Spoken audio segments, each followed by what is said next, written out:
মাটি কাটতে রিক্সা চালাইয়া অনেক পরিশ্রম করে এই টেহাটা দেওয়া হয়েছে। এমন সময় গেছে যে আমরা বাজার করতেছি না, বাজারের টেহাটা আমরা ওইলারে দেওয়া লাগছে।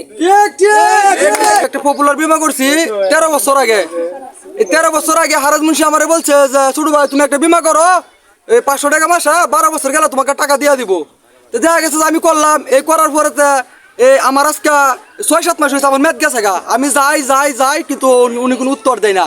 আজকে আমার আমি লাস্টের দিকে বছর 1.5 বছর মনে হয় যে 2 বছর আমি টাকা দেই নাই 500 টাকা করিয়া। কিন্তু আজকে উনি ওনার কাছে গেলে মানে 900 হাঙ্গি মাঙ্গি এটা বলে আমারে যে আমি টাকা পাইতাছি না। তো টাকা কই আছে না আমরা এগুলো জানি না। আমরা হারেজ মুন্সি চিনি, হারেজ মুন্সির কাছ থেকে আমরা টাকা উদ্ধার করব। আমি 11 সালে একটা বিমা করছি হারেজ মুন্সির কাছে। 100 টাকা করে আমি দিতাম। আমি সময় খুব অভাবের সংসার, কিন্তু এই যে 8 বছর চালাইছি, এখন 12 বছর শেষে 14 বছর হয়ে আছে, কিন্তু আমার টাকাটা দিতেছে না। অফিসে গেলে আমার অফিসে বলছে যে বড় দূর আপনার মেয়াদটা শেষ হইলে 3 মাস টাইম লাগবো টাকাটা, এরপরে আপনি দিয়ে দেবো। কিন্তু 9 মাস গেছে গেলে রিসিট মিসিট আমরা নিবাসেন কেন সমিতি করছি করলে হ্যাঁ আমার তাইতে প্রতি মাসে 3 নামে 1500 রেটে আমি জমা দিচ্ছি। এটা 10 বছর। এখন 2 মাস ধরে আমার কিস্তি হ্যাঁ ইচ্ছুকভাবেই নেয় না।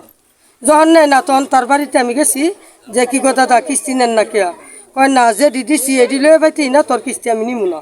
কখন আমার মেদ রয়েছে মনে হরুন 15 মাস, তো 12 বছর পূর্ণ হইব। কাম হরি আমার শাশু হরে টেহা দিছে 12 বছর গেছে গা, দেয় না টেহা। অন ক 1 বছর পরে দিব, 5000 টাকা রাখে দিব। অন কলে ব্যাংকের এই ম্যানেজার টাকা লইয়া পলাইয়া গেছে গা। অন আমার মেয়ে মরতে আছে সুখে। 17 বছর লাগাত দেশ অনেক বিভাগ ছিল। 17 বছর পরে মনে করি দেশ স্বাধীন হয়েছে। আমার মনে হয় না দেশে কোনো স্বাধীন হইতে হয়েছে না। যদি স্বাধীন হইতো, আমরা এই এলাকার মানুষ, সাধারণ গরিব মানুষ, আমিও একজন গ্রাহক এই বিমার। আমার ওয়াইফে বিমা করছে 12 বছর ব্যাপী।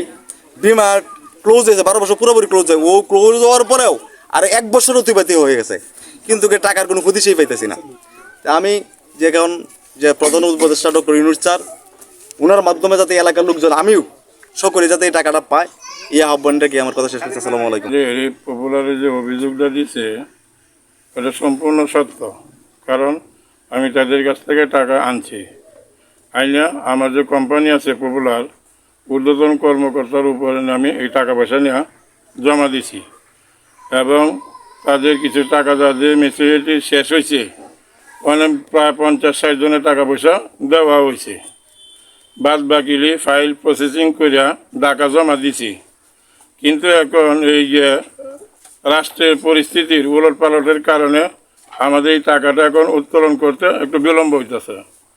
কারণ আমি ঊর্ধ্বতন কর্মকর্তা ঢাকা হেড অফিস পর্যন্ত গেছি, ওনারা বলছে যে দেখেন এখন আমরা যে পরিমাণ টাকা আমাদের দিতে হয়, এই পরিমাণ ব্যাংকে টাকা আমাদেরকে দিতে পারতেছে না।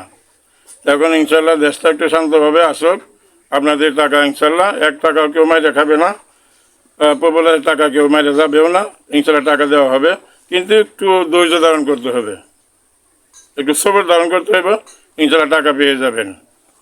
টাকা না পায় তারপরে তারা আমার সাথে সহযোগিতা করব।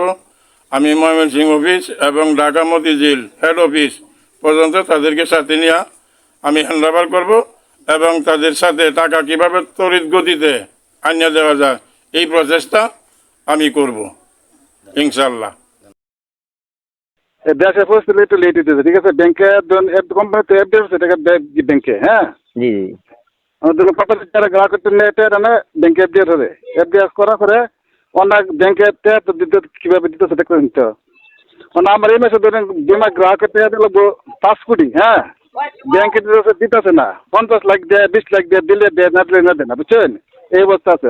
দেশটা তো শান্ত হলে আবার গ্রাহকরা ইতিমধ্যে টিয়া দিয়ে আগে টিয়া দিয়ে দিচ্ছেন আমরা, আগে তো ঘুরাইছে না, ঠিক আছে।